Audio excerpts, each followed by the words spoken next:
E per la festa di Ognissanti non possono mancare i dolci tipici del periodo. Cosa abbiamo? La frutta martorana,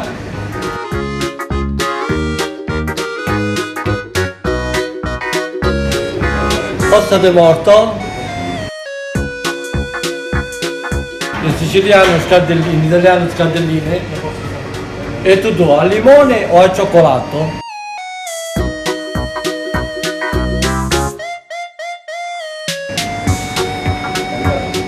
Che dire, un'esplosione di colori, ma soprattutto di gusto. Giusto? Parliamo un pochino degli ingredienti. Come si realizza la frutta martorana? Allora, zucchero, mandorla e miele.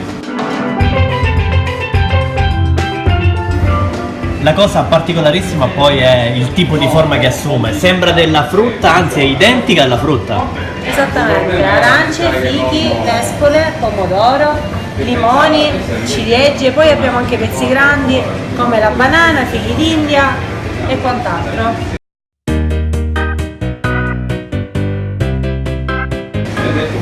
Mentre gli ingredienti per questo tipo di prodotto quali sono?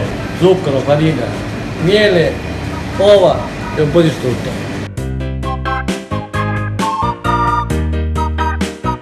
E qua abbiamo due tipi, due varietà. Al limone e al cioccolato.